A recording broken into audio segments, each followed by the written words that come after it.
Great. Afternoon, everybody. My name is Kali Rendwe Ranenyeni. You can call me Kali.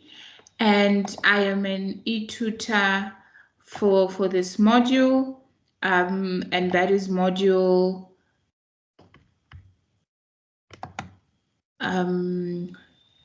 let me just get the module number.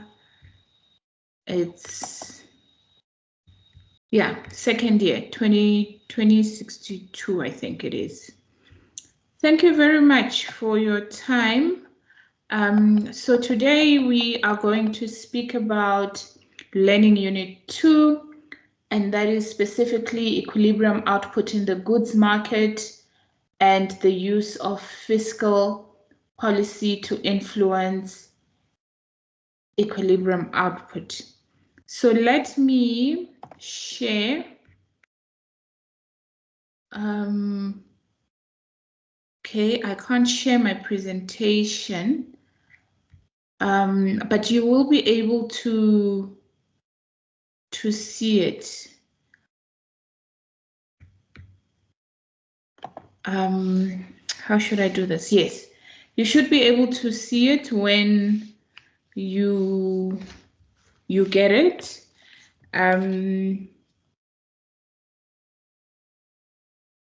So just a few rules, right?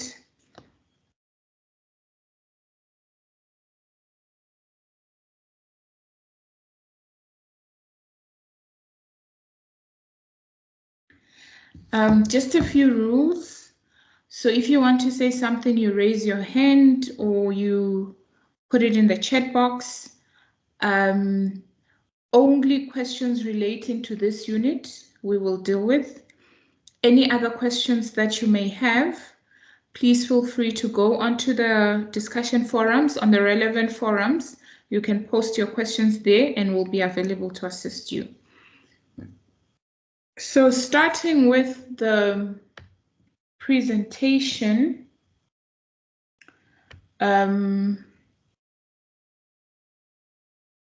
me just open it.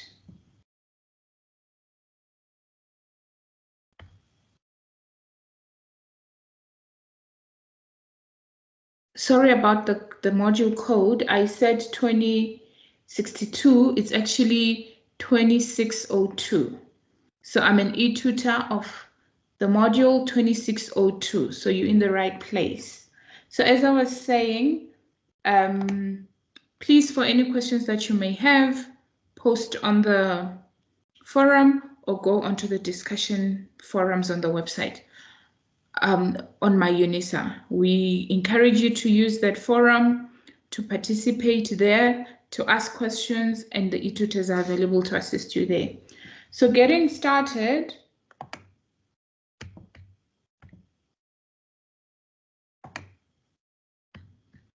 so today we are looking at the equilibrium output in the goods market and the use of fiscal policy. So a couple of objectives here in the session that you need to take home with you. You need to be able to describe the demand equation. You also need to be able to describe the equilibrium and equilibrium condition. You need to be able to calculate equilibrium level of output and income. You need to be able to identify factors that may cause a change to the equilibrium level. And to do this, you need to know how the demand, of goods determine equilibrium output. In words, you need to know how to explain this by chain of events. And you also need to know how to explain this by way of equations and diagrams. And today we are going to do all three of those. So in terms of your demand equation, you will see from the previous pages of your study guide, we have the demand equation there of a closed economy.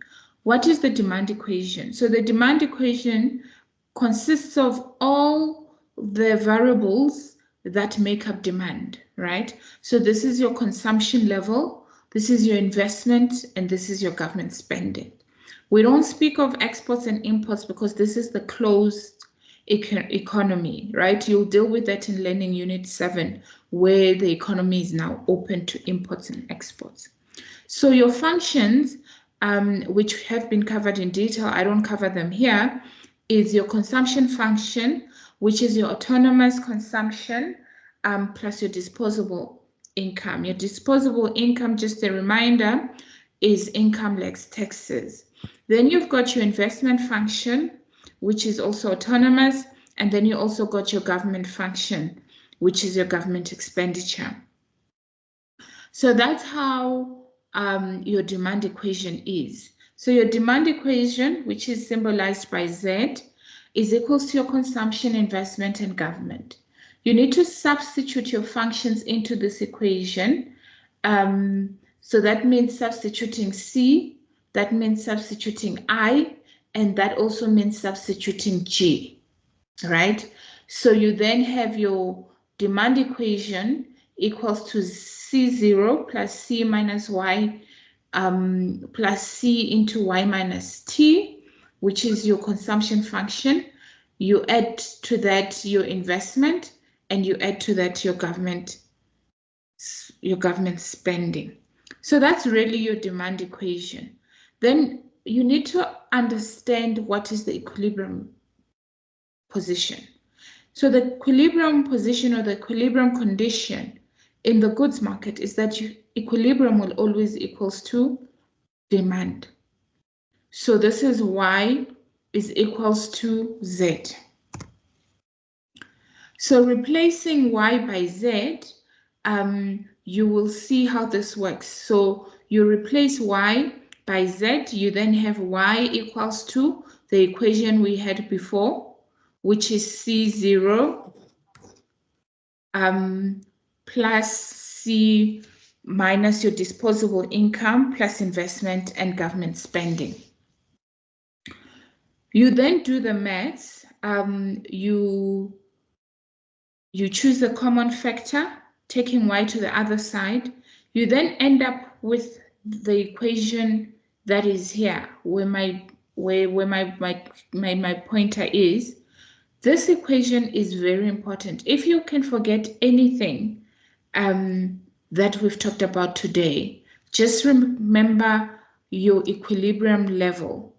Your equilibrium level is equals to 1 over 1 minus C into autonomous spending. Autonomous spending is equals to autonomous consumption plus autonomous investment plus government spending minus your marginal propensity to consume times your taxes.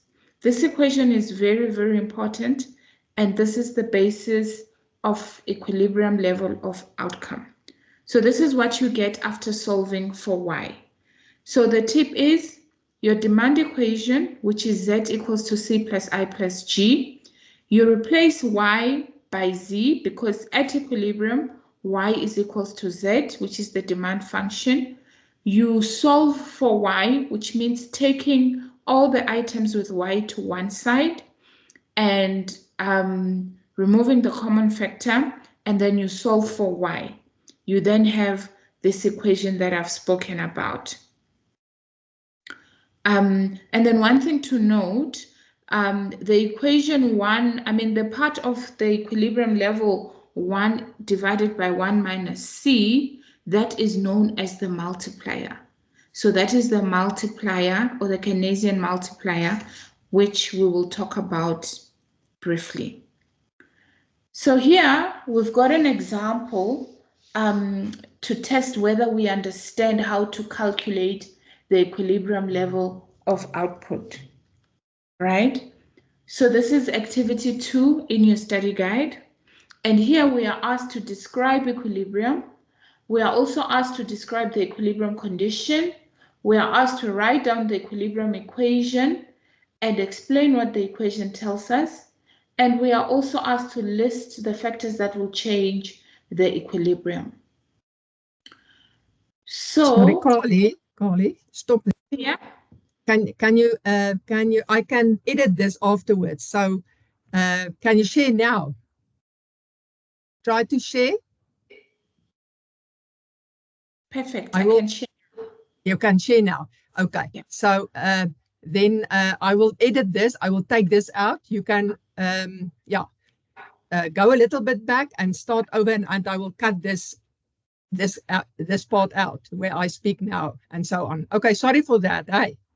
No problem. Thanks, Tia. Okay. Okay. Thank you. Bye. Bye. So we are doing an example now to help us determine the equilibrium level using equations. Remember, I said you need to know how to do this in 3 ways.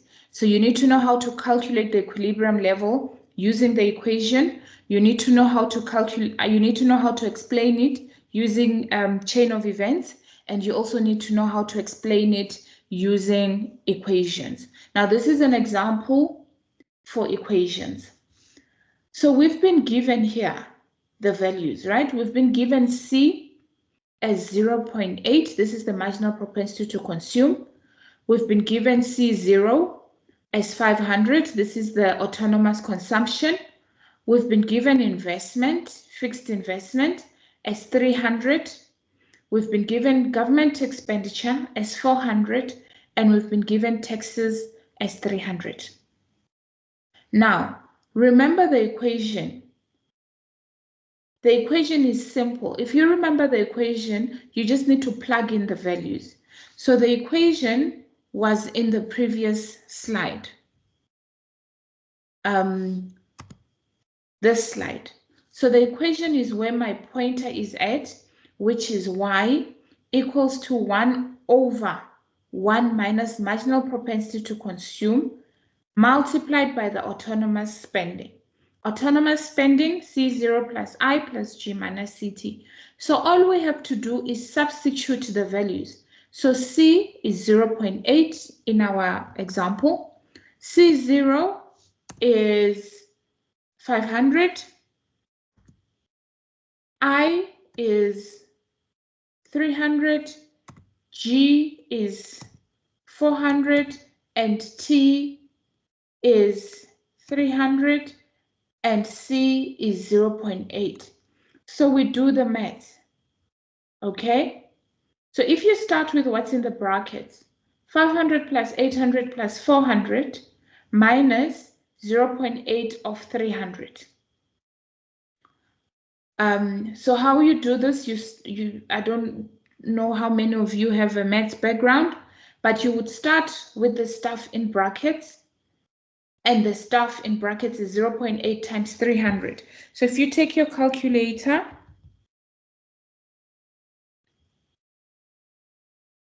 (0.8 times 300, that's 240. So you have 500 plus 300 plus 400 minus 240. Sorry, it's 500 plus 300 plus 400 minus 240. That's 960, right? Then you solve for the multiplier. So 1 minus 0.8. You start with the bottom, which is 0.2. So 1 over 0.2 is 5. So you have 5 times 960 being 4,800. That is your answer. So the trick to doing this is, one, remember to always use your BODMAS rule. Always start with the stuff that is in the brackets. So you'll start with the CT, then you do the calculation, and then you solve. You then solve the multiplier.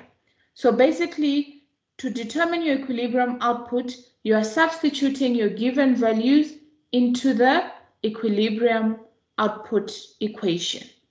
Y equals to 1 divided by 1 minus C into autonomous spending. Autonomous spending, it's C, consumption plus investment plus government minus C times T. So I hope it's clear how to determine equilibrium output. I won't answer the other questions because what I wanted you to get here is really the the equation and how to substitute the values. So the other questions list factors that will change. So factors that will change are your autonomous, everything that's in this equation. So if C changes, for example, if marginal propensity to consume changes, Y will change. If C0 changes, Y will change. If I changes, Y will change. If G changes, Y will change. If T changes, Y will change. I hope it is clear. So these are the forces that are going to change your equilibrium level. And these are the things that are in your equation. So as a diagram, you need to be able to explain this as a diagram. Remember here we are talking about the equilibrium in the goods market. And we discussed that at equilibrium, the demand for goods is equals to Y, right? So the way you interpret this diagram here, this straight line at 45 degrees, this gives you all possible combinations where Z is equals to Y.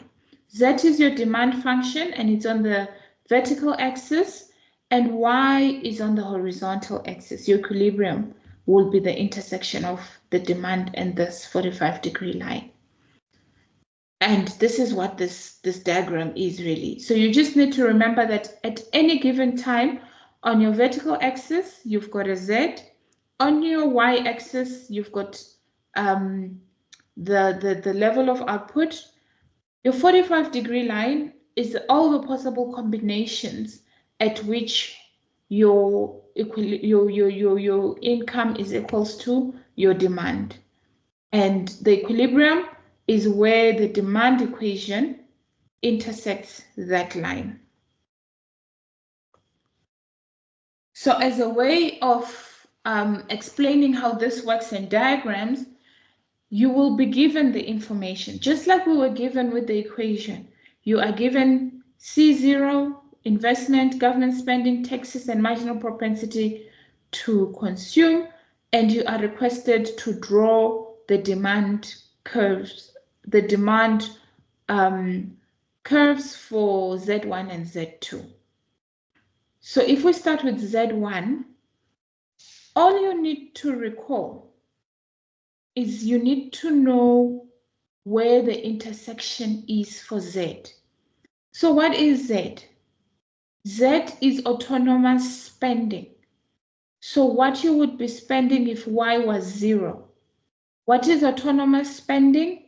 We discussed that in the previous slide. Autonomous spending is C plus G, C0 I mean, not C, C0 plus G plus I minus CT. That is autonomous spending. Remember your equilibrium level equation, Y equals to 1 over 1 minus C, open brackets, autonomous spending. So that autonomous spending, that's all you need to do for this question, or for a question that's requiring you to draw. Calculate your autonomous spending. Show your autonomous spending on your vertical axis. So for Z1, autonomous spending is 50 plus 60 plus 46 minus 0.8 of 20.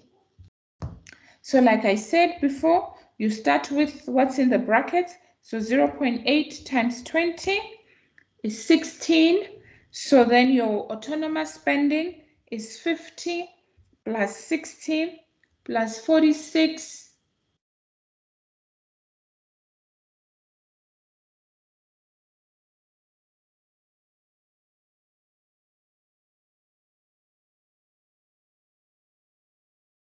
I'm just calculating 0.8 times 20, that's 16. So then it's 50 plus 60 plus 46 minus 16, and the answer is 140.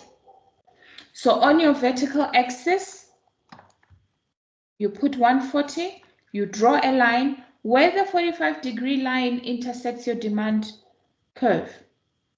That is your equilibrium point. I hope that's clear. You do the same for Z2. Z2, you can draw it as well. You calculate autonomous spending. You start with 0.6 times 10, which is taxes, and that's 6. And then you add 30 plus 26 plus 16 minus 6, 66. And the equilibrium point is at E0, where the two curves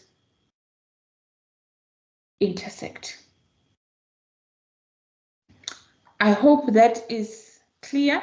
So the tip with the diagrams, always calculate autonomous spending. I've put it down there for you in the presentation. Calculate autonomous spending and show that at the intersection of the vertical line. So the next part we're going to discuss is the use of fiscal policy to influence equilibrium outcome. So what you need to understand here is, what is fiscal policy? What is the impact of government spending on outcome? What is the impact of taxes on outcome? And also, what is the expansionary fiscal policy and what is a contractionary fiscal policy? So I think you know what is a fiscal policy, right? A fiscal policy is government interventions by way of government spending or taxes. So when the Reserve Bank, not when the Reserve Bank, that is monetary policy, excuse me, when Treasury changes government spending at the beginning of the year, when they have the budget and they tell us what is happening with government spending and taxes, we call that policy fiscal policy. The opposite of fiscal policy is monetary policy, which the Reserve Bank is in charge of. We don't discuss that today. That will be part of a different class. So you can see why fiscal policy can be used to impact equilibrium outcome. Look at our equation. Remember, equilibrium level of output, which in this slide is Y0, is equals to the multiplier, which is 1 divided by 1 minus C, into multiplied by the autonomous spending. You can see G and T feature in the autonomous spending equation. And you can see the mathematical symbol in front of it. So because G is positive, we say that equilibrium level of outcome is positively related to G. So if G increases, equilibrium level will also increase. Whereas with T, there's a negative relationship, and because of the negative relationship, an increase in taxes will reduce your equilibrium level. So that is the trick in knowing what the impact is, whether the impact will be positive or negative. It is dependent on the sign. So we just said with government spending, if it increases, we know our equilibrium output will also increase. But with taxes, because of the negative sign, they're negatively related. So an increase in taxes will result in a reduction in output.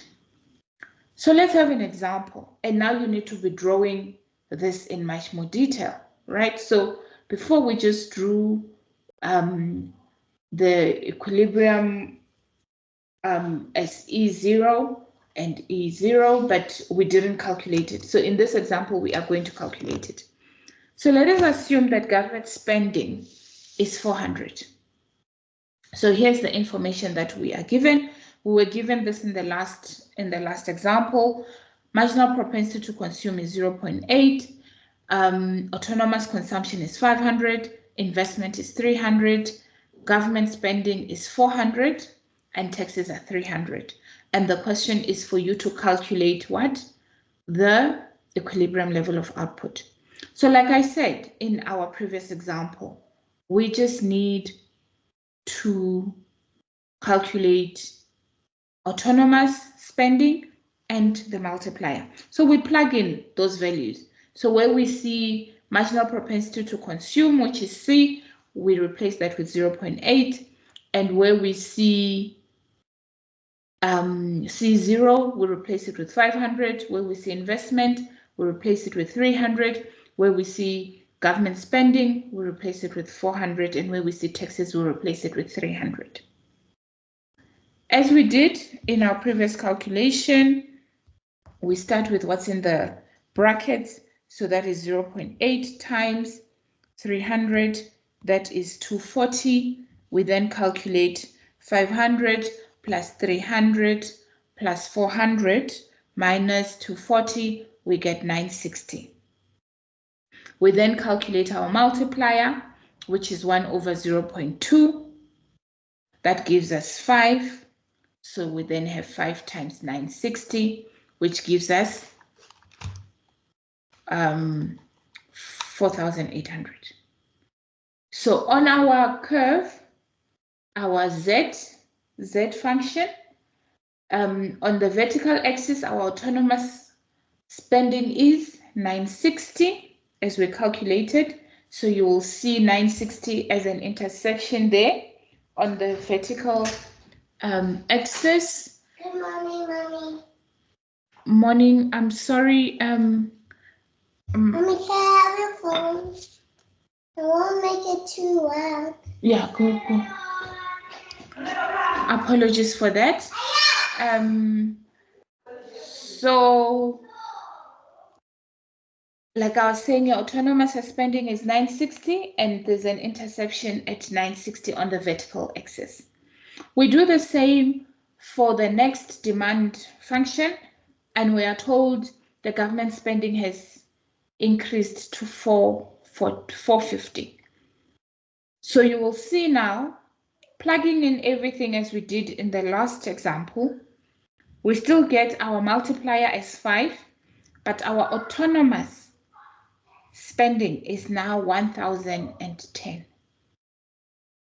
So remember I said because G is positively related to Y, an increase in G is an increase in equilibrium level of output. And that's why, you see that an increase in G has resulted in an increase in equilibrium level of output of 5,050. So there's been a multiplier effect. G increases by 50, but the change in Y is 250. I hope that is clear.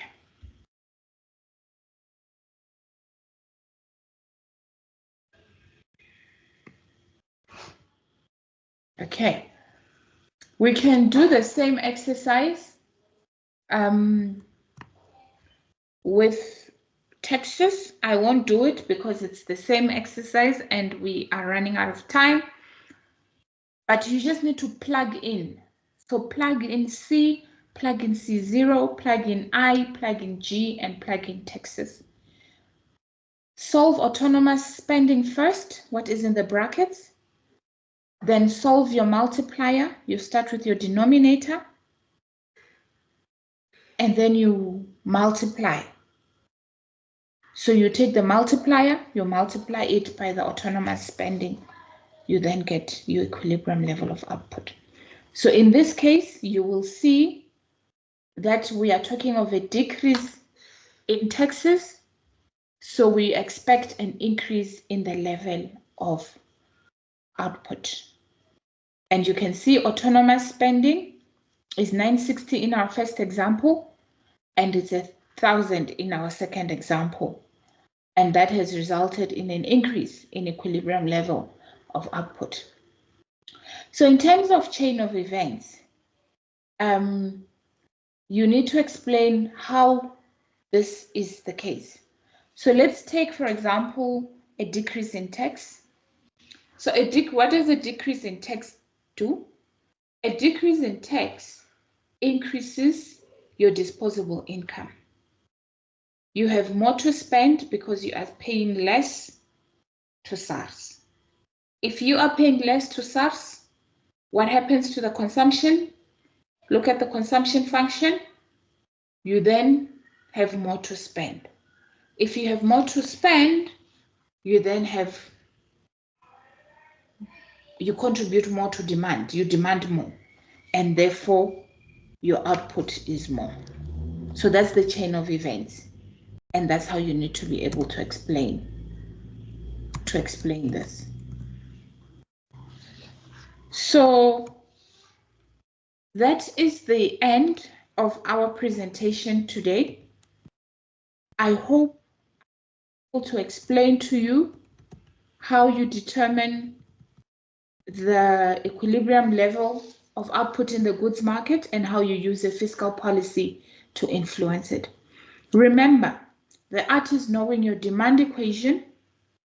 The art is substituting the given information. The art is starting by what is in the brackets, your autonomous spending, and then you solve for your multiplier by starting with what's in the denominator, and then you multiply that to get your equilibrium level of output. In terms of fiscal policy, government spending is positively related to equilibrium level of output. So an increase in government spending will result in an increase in output, whereas a decrease in government spending will result in a decrease in output. With regards to taxes, there's a negative relationship. A decrease in taxes will result in an increase in equilibrium output, and an increase in taxes will result in a decrease in equilibrium level of output. So that's how we deal with that, and that's how the fiscal policy influences equilibrium level of output. I hope this session has been helpful to you and that you will have more questions as you go through it. I encourage you to log on to my UNISA site, post your questions there that are relevant for this discussion, post them under Learning Unit 2. Any other questions that you may have, you can post them on the relevant discussion forum, and we will be there to assist you. Thank you very much for your time, and have a great day further. Goodbye.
So that is fine.